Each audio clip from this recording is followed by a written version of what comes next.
പൊതുഗതാഗത സംവിധാനത്തിന്റെ പ്രധാന കേന്ദ്രമായ വൈറ്റില ഹബിനുള്ളിലെ പാത തകർന്നു തുടങ്ങിയിട്ട് 3 വർഷമാകുന്നു. ആസൂത്രണമില്ലാതെ ചതുപ്പ് നിലത്ത് പാകിയ ഇന്റർലോക്ക് കട്ടകൾ ഇടിഞ്ഞു താഴ്ന്നാണ് പാത ഗതാഗതയോഗ്യമല്ലാതായത്. പുതുതായി നിർമ്മിക്കുന്ന മൊബിലിറ്റി ഹബിനൊപ്പം വൈറ്റില ഹബും നവീകരിക്കും എന്നാണ് ചുമതലയുള്ള CSML-ന്റെ വിശദീകരണം.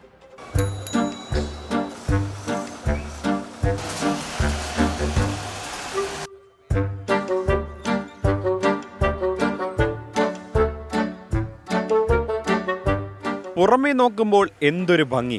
തറയോട് പാകി മിനുങ്ങി നിൽക്കുന്ന വൈറ്റില ഹബ്ബ്. തലയെടുപ്പുള്ള കൊമ്പന്മാർ തിടമ്പേറ്റാൻ മത്സരിച്ചു വരുന്ന പോലെ ആനവണ്ടിയും ഇളയ സഹോദരന്മാരും.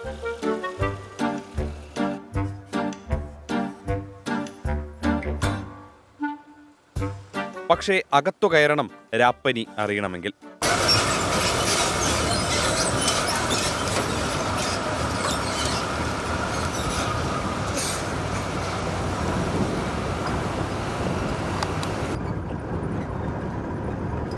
എരമല്ലൂർ കാക്കനാട് റൂട്ടിലോടുന്ന സ്വകാര്യ ബസ്സിലാണ് ഞാനിപ്പോൾ ഉള്ളത്.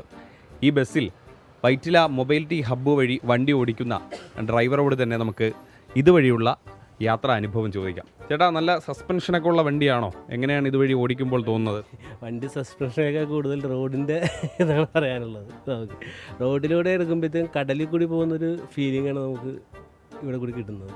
ഈ വഴി ഹബ്ബിലേക്ക് കയറി കഴിയുമ്പോൾ ഹബ്ബിൻ്റെ എൻട്രി തൊട്ട് നമ്മൾ ഇറങ്ങിപ്പോകുന്നവരെ ഓളം തള്ളുന്ന പോലെയുള്ള ഇതാണ്. നട്ടെല്ല് വെള്ളമാകുന്നത് ഡ്രൈവർമാർക്ക് മാത്രമല്ല.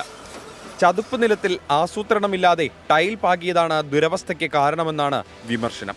3 വർഷമായി വൈറ്റില ഹബ്ബിലേക്കും അതിനകത്തുമുള്ള റോഡുകളിലും കുഴി വീണിട്ട് ഇടയ്ക്കൊന്ന് ഓട്ടയടച്ച് പോയതൊഴിച്ചാൽ കാര്യമായി പണിയൊന്നും നടന്നിട്ടില്ല. ഹബ്ബിലേക്കുള്ള റോഡ് നവീകരിക്കാൻ പുതിയ പദ്ധതി പ്രഖ്യാപിച്ചിട്ടുണ്ട്. എന്നാൽ എപ്പോഴെന്ന് ആർക്കും നിശ്ചയമില്ല. കൊച്ചിൻ സ്മാർട്ട് മിഷൻ ലിമിറ്റഡിനാണ് നിർമ്മാണ ചുമതല. വൈറ്റില ഹബ്ബിലെയും പരിസരത്തെയും റോഡൊക്കെ കണ്ടപ്പോഴാണ് ഇതുപോലൊരു അഡ്വഞ്ചർ മോഡ് ബൈക്ക് വാങ്ങിയാലോ എന്നൊരു ആഗ്രഹം. പറ്റിയാലൊന്ന് ഹിമാലയത്തിലും പോകാം, ഓഫ് റോഡും പരിശീലിക്കാം. കൊച്ചിയിൽ നിന്നും അഭിത്തിനൊപ്പം അജീഷ് ജയകുമാർ, 24. പൊതുജനം കഴുതയല്ല സാർ.